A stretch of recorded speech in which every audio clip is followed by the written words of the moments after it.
wouldn't give a squirt of piss for your ass right now.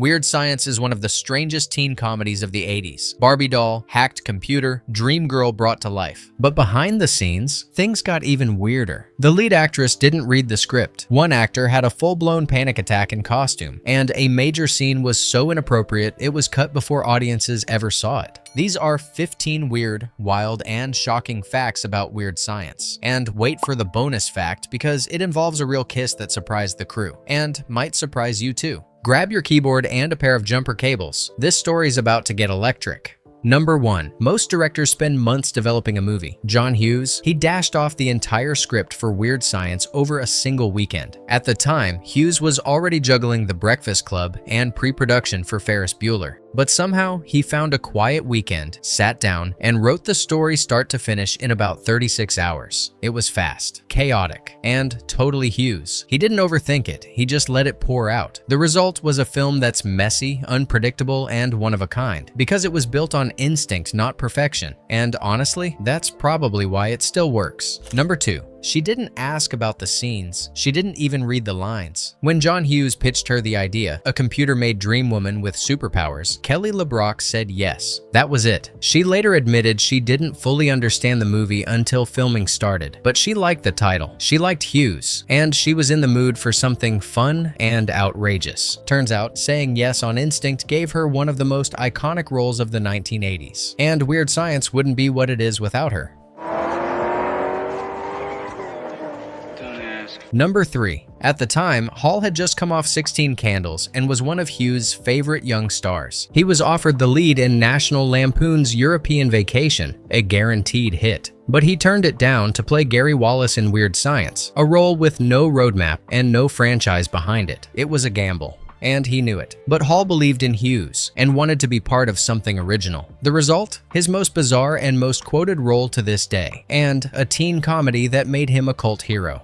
He's an asshole. Look at his haircut. Anybody with a haircut like that, you know he's an asshole. Number 4. In the original script, the moment when Lisa showers with Gary and Wyatt was written to be much more revealing. The studio wanted shock value, something provocative to match the film's wild tone. But Kelly LeBrock wasn't having it. She pushed back hard. She told producers she wouldn't strip down for the scene, and more importantly, that Lisa wasn't meant to be some fantasy object. She was meant to own the room. LeBrock understood exactly what kind of film she was in, but she still drew a clear line. To her, Lisa was a powerful figure, confident, smart, in control, not just of the boys, but of the audience. So the scene was rewritten. The camera pulled back. The tension turned awkward and funny instead of sexual. And in doing that, LeBrock didn't just change the tone of one scene, she changed the message of the movie. Lisa wasn't created for the boys. She was there to teach them to grow up. Number 5. Before he was Iron Man, Robert Downey Jr. was just a teenage troublemaker on the set of Weird Science, and he nearly got kicked off the movie for it. He and co-star Robert Russler, who played the bullies Ian and Max, spent most of the shoot pulling non-stop pranks. They trashed hotel rooms, messed with props, and constantly disrupted scenes by cracking jokes during takes. At first, the crew laughed it off, until the chaos started slowing down production. Producers weren't amused. Rumors spread that John Hughes was ready to fire both of them mid-shoot if they didn't shape up. They got one warning, that's it. From then on, they dialed it back, just enough to stay in the movie. But if you watch closely, Downey's smirking through most of his scenes. That's not acting. That's a 20-year-old kid who thought the whole thing was a blast and very nearly got fired for it.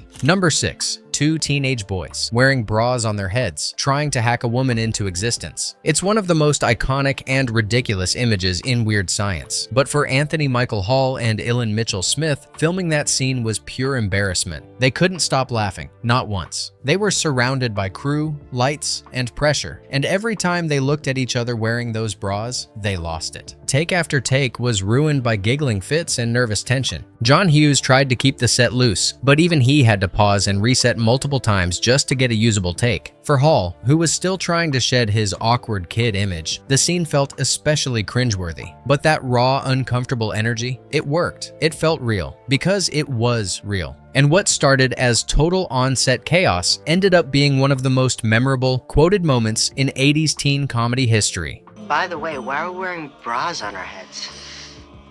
Ceremonial. Number 7. Playing Chet was already gross, but transforming into a talking pile of goo, that pushed Bill Paxton to his limit. The final scene's blob suit was made of latex, rubber, and hidden hoses, and once he was inside, Paxton panicked. He said it felt like being buried alive. They had to pause filming just to help him breathe, but he pulled it off and delivered one of the weirdest, most disgusting exits in 80s movie history. Even Paxton later admitted, "That suit messed me up." Hey, this movie's only getting weirder, right? If you're into behind-the-scenes chaos like this, feel free to hit like and subscribe, because in just a minute, there's a scene that was so inappropriate, they cut it before anyone could see it, and a real explosion that nearly damaged an actual neighborhood. Stick around. You don't want to miss what's coming. Listen to what she did to me. She kneed you in the nuts and called him faggot in front of everybody. Number 8. Weird Science was already pushing boundaries, but one scene went too far, even for the 80s. Originally, there was a sequence where Lisa seduces the boy's uptight teacher, climbing on her desk, hypnotizing her, and planting a kiss. It was meant to be funny, surreal, and empowering. But once it was filmed, nobody was laughing. Test audiences squirmed. Producers called it tone-breaking, and John Hughes himself agreed. It didn't feel right, so it was cut completely. To this day, the footage hasn't resurfaced, and most fans don't even know it was shot. But it's a reminder, Weird Science didn't just flirt with crossing the line. Sometimes it stepped right over it.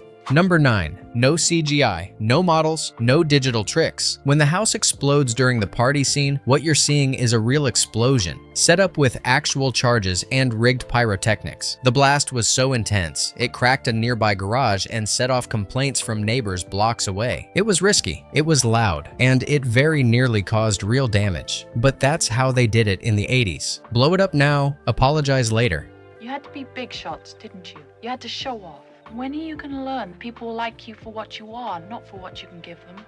Number 10. When Gary and Wyatt walk into that smoky blues bar, they're clearly out of place. What you might not know is, that wasn't acting. That entire scene was shot in a real black blues club on the south side of Chicago. The extras, not extras. They were real patrons who were just told to relax and enjoy themselves. The production worried the cast would be heckled or ignored. Instead, the crowd embraced the chaos and stayed cheering until the scene wrapped. It added raw energy to one of the movie's strangest, most unforgettable scenes, because nothing beats real reactions.